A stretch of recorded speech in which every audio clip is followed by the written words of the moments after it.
Hey, welcome back, guys. This is Aaron Washington, and my buddy John here. We are the host of the No Trade Clause podcast, and we are back in action for our it's hard to believe, 15 episodes now of discussing NBA, discussing the background of the league, getting into salary cap details, the whole nine. That's pretty much what we do at No Trade Clause. So happy to be back in the studio, back in the booth, so to speak.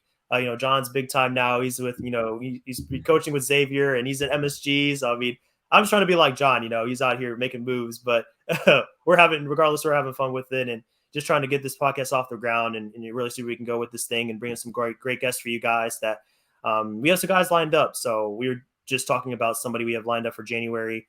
That's going to be coming on. So that's going to be a lot of fun, but that'll be coming in the following weeks. For today, we have a few topics on hand. So Damian Lillard is one of my favorite players in the NBA. And some people have compared him to Curry because, you almost have to pick him up around half court as well because he's that big of a threat. And, Dame has, come a long way as far as three-point shooting. I think as of today, he's number 10 on the leaderboard with 2,119 threes as of December 17th. But unfortunately, Dame has had a rough season. He's been hurt. He's been in and out of the lineup. And the Blazers are struggling, with and without him. They're just not doing very well. As of today, they've lost 7 games in a row. They're at 11-18, which is very unfortunate because Dame has put so much into the city, into the team, and they're really trying to make it work. But the supporting cast just isn't able to get it done, even after the addition of Larry Nance Jr. Some of these guys like Cody Zeller they brought in, just haven't been able to get them over the hump, man. So that's where Portland stands today. There's a lot of drama with the new coach, bringing in. The new head coach, Chauncey Billups, is just not being able to get it done. And we kind of talked about the front office a little bit and the moves they've made. And I respect that they're trying to get things going, but so far the results just haven't been there. So CJ has been out. I think that's a factor. I'm curious to see how much of a factor you think that kind of plays with their two top guys being hurt. But either way, they're in trouble here and they need to get the ship before it's too late. And with the trade deadline coming up, which we'll kind of touch on here in a minute, I think there's a lot of possibility for them to kind of shuffle up the lineup as we approach February and beyond. So what you just touched on is what I think is maybe the biggest reason as to why it's going to be so hard for us to see another Steph Curry, because the talent's one thing, and we know, talent-wise, if you want to talk about Steph being better than Dame, finally that's a discussion to be had. But what is there's no question about is that Steph's had a much better situation than Dame has ever had. And that's kind of the big difference. That's maybe those 800 or so threes right there. That's a big part of it. So looking at things like that, I know Del Curry was on record recently saying how thankful they were that he didn't go to the Knicks, right? That just being obviously a smack in the face of every Knicks fan ever, because that's something we're still bitter about. But at the end of the day, that's obviously very true. Steph's career would have been very different. Think about it. The Warriors almost traded him instead of Monta Ellis in that deal to the Bucks, and that would have changed his career completely. Maybe it would have been good because he would have had Giannis, but would the Bucks even have gotten him? There's so many what ifs. But the one thing's for certain, Golden State was a great place for him to be. They took their time on him, they waited, and it turned out into 3 championships, and obviously the brilliant career he's had so far. So, going back, that's kind of the difference though in terms of situations. But going back to Dame, and look, he's had it rough these last few years. He keeps on staying and fighting through it. But that's kind of the difference in his legacy, is that he's been a very good player on a not a bad team, but a team that just can't get there, right? A team that just year after year after year just can't make it there. They had that one Western Conference Finals run, and we talk about them a lot on the show because they're the case of a team that we both want to see play really well. We both want to see them make that move. But whether it's the organization or whether it's just luck or whether it's how the dice kind of roll in their favor, they haven't been able to do that, to put that team around low that he really needs. Clay's, we could all say, is in a lot of ways a more complete player maybe than CJ McCollum. Kevin Durant, that's a whole different story. Draymond Green, right? Did the Trailblazers did they ever have that anchor? I'm not so sure they did. So it's things like that have kind of set the Warriors apart. And a head coach, obviously the Blazers had to change their coach situation recently, but the Warriors should be having Steve Kerr for years to come from what it looks like. So it's things like that. It's that kind of stability, both in the front office and the coaching staff, and of course in the roster, having the same guys year in and year out. That's just sets the Warriors over the top. Yep, absolutely, man. And I really respect the Portland franchise because over the period of last 10 years, they made the playoffs every year. And that's no small feat in the NBA. Of course, that's not the best place to be. You want to be competing for championships and, multiple first round outs, consecutive first round outs are, definitely not the most encouraging. But with the Blazers, they've been committed to success and consistency, and that's been there. But they just haven't been able to get over the top, which is disappointing when you have a franchise talent like Damian Lillard, who's been in it for the long haul, and he's had plenty of chances to just dip and say, I'm out of here, but he stuck around.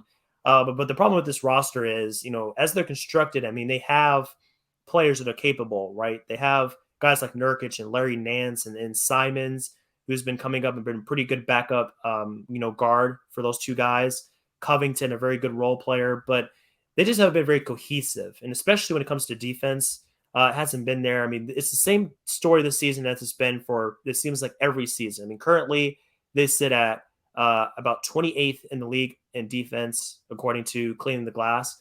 And then when you go look at their roster, I think they have to make some trades, because if they get to the summer and they let these guys expire, I mean, Covington, Nurkic, McLemore, Snell, Zeller, I mean, these guys are all expiring contracts. Anthony Simons is going to be restricted free agent. So those are guys that are coming off the books. But you go look at their salary cap space, they still won't really have cap space, because CJ and Dame together combined are going to make 75 million, 76 million almost. So that doesn't leave you a lot of wiggle room when it comes to trying to fill in those players on the back end. You're still going to be limited as far as like who can go on and sign. So I think with the best thing for them to do right now, they're already 11 and 18. They're kind of falling out of the playoff race. I would say leading up to the trade deadline, go ahead and maybe shop around Nurkic and Covington, Larry Nance, because they're very tradable contracts. They're all within 10 million and 12 million in salary. That's good tradable salary that can bring you back a decent player. So maybe just kind of shuffle things up. And it pains me to say it, man, but I think it's time to kind of look at what you can get for CJ McCollum. I know that front office has been reluctant to trade him, but at 30 million and a redundant player in some respects to Lillard, I think it would fit Lillard and the guys better if they had more of like a Klay Thompson type guy, a little bit more of a defensive presence, another good shooter, maybe like some kind of 3-and-D guy, maybe like more of a tough-nosed, bigger guard, somebody that can really do some damage on the defensive end. If you're the GM or you're the front office, like which of these moves kind of appeal to you as far as trying to get this team to the next level? Do you want to tear it down, or are you committed to trying to make things work by shipping out some of these veterans and bringing some new talent? That's the tough thing there, because making it work could be what we're talking about now about just making the playoffs, right? That it works. Like it works. But win a championship, we need to. I mean, number one, they've always had a bad defense for as long as been making the playoffs consistently. It's always their offense getting top 5, but their defense is bottom 5. Oh man, bottom 5. Yeah, but obviously, I was trying to be nice and give it like a little 15 to 20. It is, man. It's not good.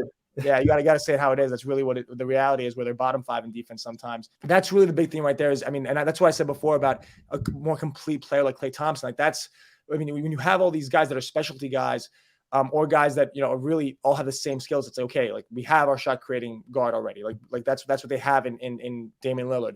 Does CJ really add that much more to them? I don't really think so, and that's why they're lacking so many other departments. And if they were to switch that narrative a little bit and surround Dame with some more complete players or some more defensive minded players, that could be really good for them. Obviously.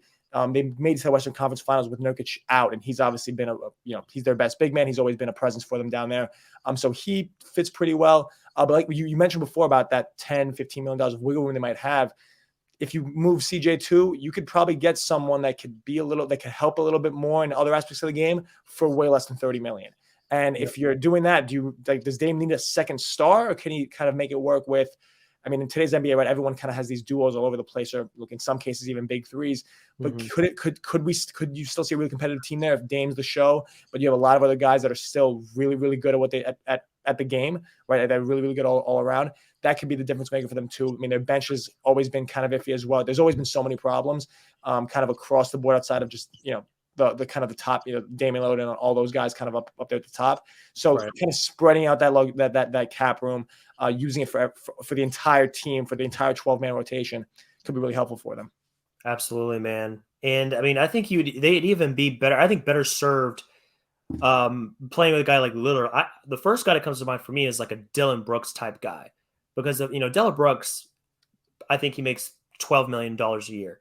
So we're talking about less than half of CJ McCollum, but like how much worse of a player is he? I know he's not half the player CJ is. You saw Dylan Brooks last season.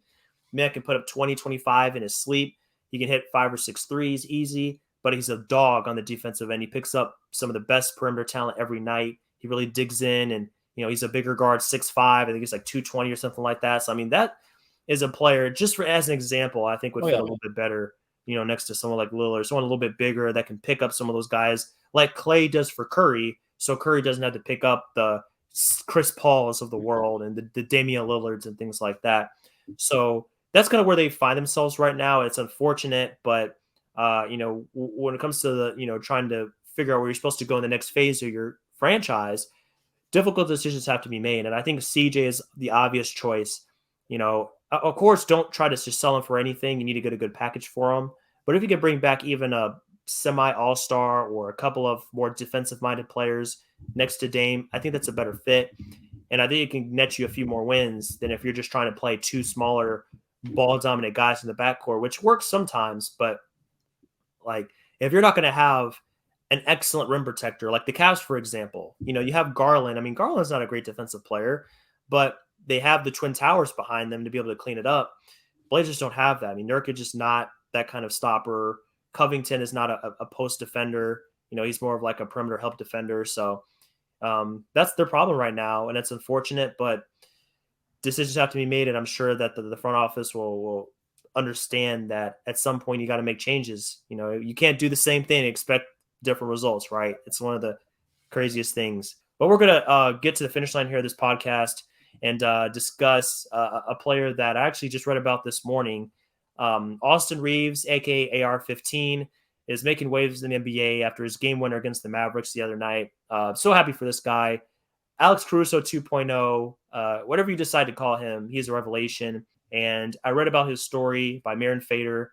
You guys got to read Maren Fader's stuff on The Ringer, guys. If you're not invested in her work, I highly recommend you get involved with it. But she basically kind of talked about his background. So he came from Arkansas. He was not highly recruited. He went to Wichita State, transferred to Oklahoma, got to the second round of the NCAA tournament, had some shoulder injuries. I mean, he popped his shoulder out of place multiple times, had a rough go of it, but found his way into the draft. I think he was drafted at 42, got a 10-day deal or got a 2-way deal with the Lakers, got in with them. He killed it and he went into Summer League, made waves, and now he's in the NBA hitting game winners. I mean, you could tell the team trusts him. And I look at the way people treat him. They love the way Reeves approaches the game. So that's one of my favorite parts about watching him. I love that he's a good defender. He takes pride in defense like Caruso did, becoming a better shooter. And the team loves him. He brings a great energy to the team, which I think is much needed, especially with guys being in and out of the lineup and chemistry issues. He's a breath of fresh air for the team. So definitely a fan of Austin Reeves, and I can't wait to see how he continues to progress with this team. And hopefully he brings them some more fun moments like the game winner we saw just the other night. Oh, man. So I had no idea, but I got to read that Maren story now when I get off this because I love her work. And obviously I want to hear more about his story. So thank you for sharing that. But it's funny. I first kind of in any way kind of got acquainted with him and his game when the Lakers came played the Knicks, and he was warming up on his own pregame. Like I kind of went down to see who was on the court. I was like, okay, let me see if I can catch LeBron or Westbrook pregame. And there's Austin Reeves with a train just putting shots up. And I thought to myself, okay, I know who this guy is, but I'm down here. I'm taking a quick video and put it on my story. Maybe he'll repost it because he had like 40,000 followers at the time. Lo and behold, 2 weeks later, he hits this big game winning shot. I checked it right away. And he was getting minutes that game. He was playing crunch. And I'm like, this guy was at the end of the bench at the Garden. Now he's getting like these crunch time minutes. He's playing with like 2 minutes to go in the fourth and then all of overtime. So I go and check his IG and he's at like 55K. And I'm like sitting there refreshing it. Every single swipe down was going plus 0.1K, plus 0.1K. Wow. Now the guy's at 140K 2 days after doing that. Like that is insane. Just the thought of stepping up in those moments can do for your brand. Like obviously the Lakers know how good he was, but now I would say, at least 100,000 more people know how good he is. That's a pretty good chunk of the NBA Twitter / social media world. So that was just pretty incredible. I was sitting there like, wow, this dude's phone must be blowing up right now. Like literally. So that's kind of crazy thinking about that. And look, I'm hoping he continues to do that because from what I'm hearing, he's a great guy. And like you said, the locker room loves him. His teammates love him. So we'll see how that. I mean, I've never heard him do a press conference or anything. I want to kind of maybe see what his personality is like. I'm just curious because he's someone we might be having to pay a lot more attention to as time goes on. His nickname is really pushing it for like that for a top 5 spot in the NBA nicknames right now. Absolutely, man. Like he's really making his mark here in the NBA. I can't wait to see kind of how he takes advantage of this opportunity because, as you said, this is a confidence booster. This does a lot for your mentality as a player. I mean, we know this. Like, the huge part of the NBA and basketball in general is just straight up just your mentality. That's how you approach the game. So I mean, that's what it's all about, and you have to kind of, who you are as a player when you're really trying to make your mark, and especially for a guy like him that two-way deal, still trying to kind of find out like what is his role, like where does he kind of come into play in all this. So I'm thrilled for him, man. I can't wait to see kind of how he continues to take advantage of this opportunity, and the Lakers can really use it. And they're going into a vital stretch right now. Their schedule is pretty soft, but after the All-Star break, I think after January, February, it's going to get pretty intense. So they can really use this time to load up on some wins. He's going to be a big part of that. So, I mean, huge for him, man. I love it. Yeah, as we got to wind down this podcast, I just want to remind you guys that we do have, some places you can kind of find us if you're looking to get involved with some of our work. So we do have a website called notradeclause.com. That's where you can find our cap sheets, draft capital, transaction logs. The whole nine is going to be down there at the ticker if you're watching this video style. And then, of course, we partner with Sports Business Classroom. They have a GM Academy coming up the December, I believe, 23rd through the 27th. So you guys got to get involved in that if you're thinking about kind of finding your way into basketball. Highly recommend that experience. Me and John took part in that, and we have nothing but great things to say about it. So if you go to sportsbusinessclassroom.com, then you can find out how to get involved and kind of check out their content, because they have a bunch of stuff going. And then at Summer League, they will actually have Sports Business Classroom coming back. So be sure to check out that. And then if you want to follow us on Twitter, that's also down there too. So @NoTrade_clause is our Twitter handle. We post graphics on there. Ali, our guy Ali, is great at graphics. We post some things on there, especially when it gets to trade season, free agency, key dates you need to keep your eye on. That's all going to be on our Twitter page. And, you can definitely follow us there if you want to get kind of more of the scoop as it pertains to the backside of the NBA with transactions. So that's going to bring us to our end of our episode here. John, always a great time, man. Thanks for coming in on, a day where you got a lot going on. You're coaching, you're making things happen. So we appreciate you having you on the team, and it's going to be a great time as we kind of move forward into the following weeks and going into the new year with some great content coming up. So definitely check out GM Academy. It's going to be a lot of fun. We met each other through SBC. We're going to be there again for GM Academy and for whatever they do going forward. We're both obviously huge fans of the people that run it, the content that they're putting out. I think them giving us this opportunity to do the show, I mean, they've just helped our careers so much. And I know that the GM Academy is going to help out so many more people live their dreams out. So definitely check that out. And thank you all for listening.